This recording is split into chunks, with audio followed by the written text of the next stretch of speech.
Olá, tudo bem? Seja bem-vindo ao canal.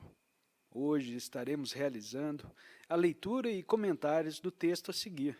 Esperamos que a compreensão e entendimento do mesmo possa te ajudar de alguma forma, e assim você e também todos os seus entes possam ter um melhor entendimento de nossa vida diária e possamos lidar da melhor forma possível com as situações que ocorrem em nossa vida. Lhe desejamos uma ótima audição.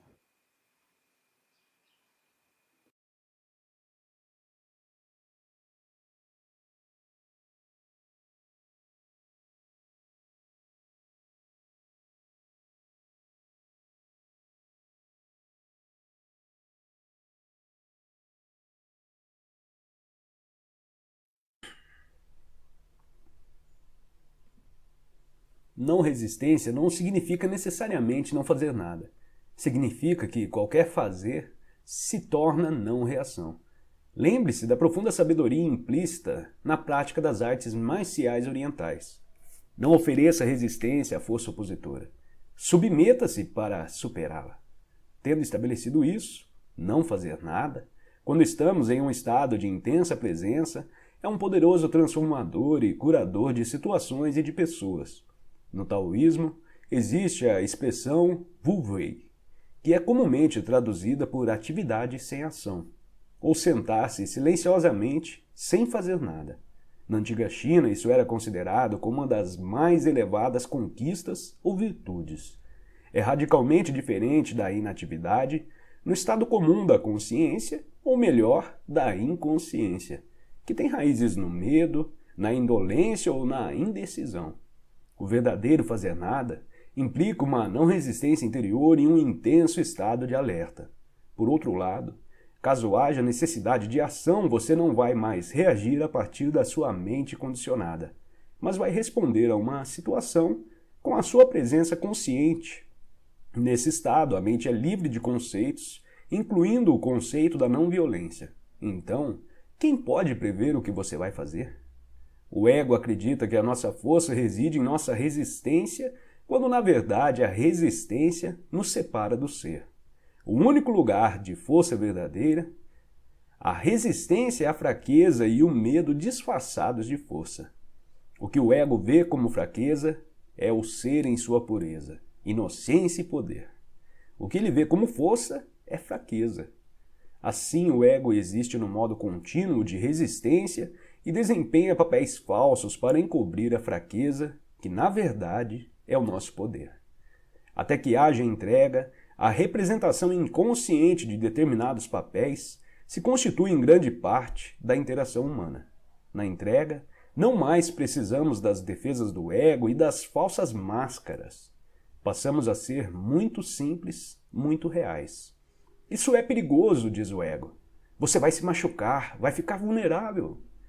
O ego não sabe, é claro, que somente quando deixamos de resistir, quando nos tornamos vulneráveis, é que podemos descobrir a nossa verdadeira e fundamental invulnerabilidade.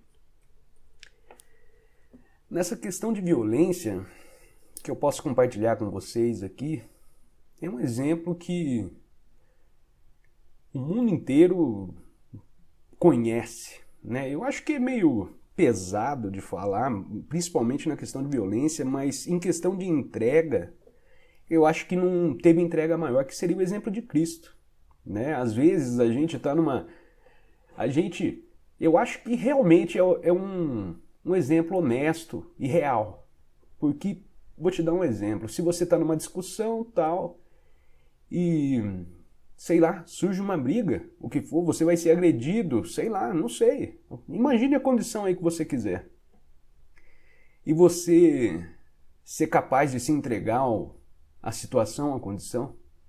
Você seria capaz, né, de se entregar, mas não aquela entrega falsa, uma entrega consciente, que você estaria ali só revidando para defender o seu ego, o seu orgulho, né? Porque, principalmente, se você é homem, né? Ao menos na minha época, era assim, apanhou na rua, apanha em casa, vira homem, não sei o quê, homem não chore, homem bababá, homem bebê. Então a gente fica carregando essas coisas pro resto da vida. Então, se chegar numa condição de luta, por exemplo, e falar assim, se eu revidar para esse cara aí, eu vou estar... Você tem que ser honesto. Se você tiver que revidar, revide, mas não espere os louros da vitória, né? Porque é exatamente isso que o ego quer. Se você revidar, esteja consciente que não é por reforçar essa identidade mental do ego aí. Esteja consciente que você revidou para salvar sua experiência de vida, sei lá, alguma coisa assim. Para sobreviver mais um dia, sei lá.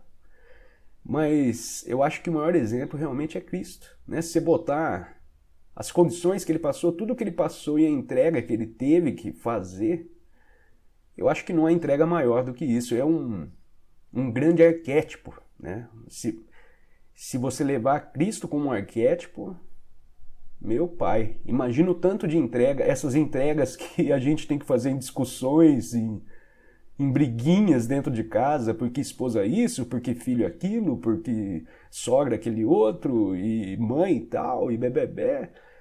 Essas entregas aí se tornam piadas, né? Se tornam muito mais fáceis de ser concluídas. Né? Que possamos observar esse arquétipo de Cristo, esse exemplo de entrega e praticar um pouquinho mais de entrega na nossa vida. Valeu, um grande abraço a todos, até mais, tchau, tchau.